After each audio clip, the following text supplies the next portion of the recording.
तो hello friends, आज हम स्टार्ट करने वाला हमारा proof of law of refraction by Huygens principle, है ना। और ये हमारा एक टॉपिक है वेव ऑप्टिक्स से। तो चलो स्टार्ट करते हैं। तो देखो, रिफ्रैक्शन करानी है तो हमें दो मीडियम्स तो लेने होंगे। So let's suppose this is R, हम एक रेयरर मीडियम से डेंसर मीडियम में जा रहे हैं। वही करेंगे, कुछ नहीं, दो रेस पास करवा दो परपेंडिकुलर।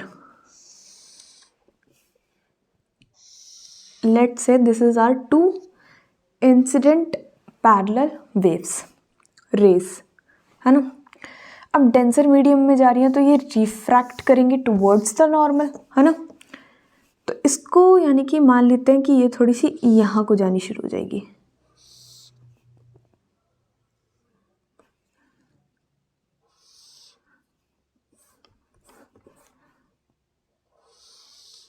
ठीक है, डन। ये हमारी रिफ्रैक्टेड वेव्स हो गई। अब हमें पता है जो हमारा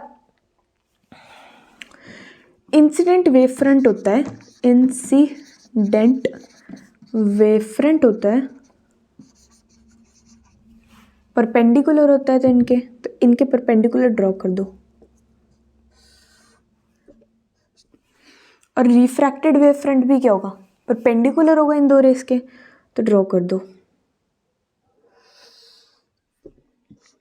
परपेंडिकुलर हुआ, ठीक है।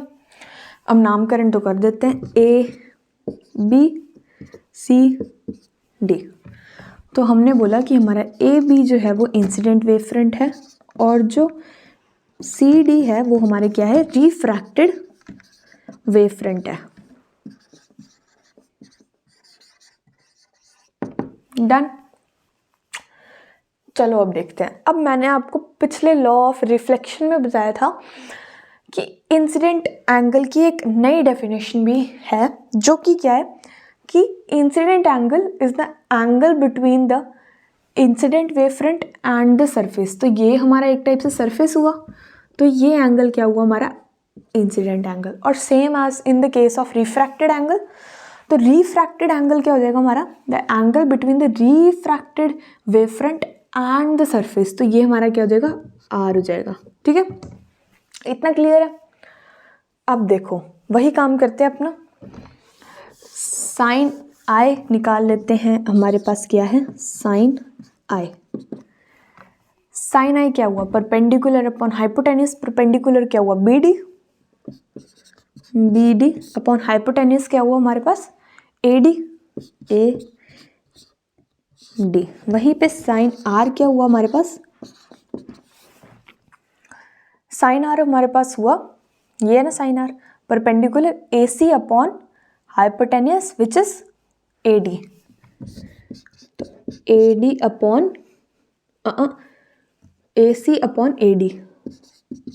ठीक है, क्लियर है। अब देखो डिस्टेंस बी डी क्या है हमारे पास, ये हमारे पास बी डी डिस्टेंस। अब देखो, क्योंकि ये जो रे है ये पूरी हमारी रेयरर मीडियम में ट्रैवल कर रही है, तो इसकी वेलोसिटी कुछ डिफरेंट होगी, है ना। लेट्स से इसकी वेलोसिटी है v1, है ना। वहीं पे हम जो देख रहे हैं हमारे AC की वेलोसिटी वो डिफरेंट हो जाएगी, क्योंकि वो डेंसर मीडियम में ट्रैवल कर रही है, ये रेयर मीडियम में ट्रैवल कर रही है, ये डेंसर मीडियम में ट्रैवल कर रही है। तो लेट्स से इसकी वेलोसिटी है v2, बट हमें इतना पता है कि हम एक पर्टिकुलर टाइम के बाद ले रहे हैं, तो टाइम दोनों के लिए सेम होगा, है ना। कॉमन टाइम हमने दोनों के लिए सेम रखा है। तो अब देखो डिस्टेंस क्या होता है हमारे पास, velocity time, velocity into time. तो यहाँ पे हम क्या बोल सकते हैं, हम बोल सकते हैं कि हमारा B D is equals to v1 into T हो जाएगा, है ना। बी डी डिस्टेंस जो हमारे पास वो v1 इंटू टी हो जाएगा। वहीं पे हम ये बोल सकते हैं कि हमारे पास जो डिस्टेंस ए सी है वो क्या हो जाएगा, v2 इंटू टाइम t। ठीक है, इनकी वैल्यूज हम यहाँ पे पुट कर सकते हैं, तो कर दो। ये क्या बन जाएगा, ये बन जाएगा v1t upon A D is equals to v2t upon A D. ठीक है, अब हमने प्रूव करना है लॉ ऑफ रिफ्रैक्शन, तो वो हमें थोड़ा थोड़ा आइडिया है कि वो क्या होता है, साइन अपॉन साइन आर कर दो वहीं पे, साइन आई अपॉन में साइन आर, तो क्या हुआ v1/t into A D into में क्या हो जाएगा मेरे पास v2t अपॉन में ए डी से ए डी कैंसिल, टी से टी कैंसिल, बचा गया हमारे पास v1/v2। क्लियर है इतना? ठीक है, क्या बचा हमारे पास sine I upon sine are is equals to v1/v2। अब यहाँ पे करते हैं, देखो मेरी बात,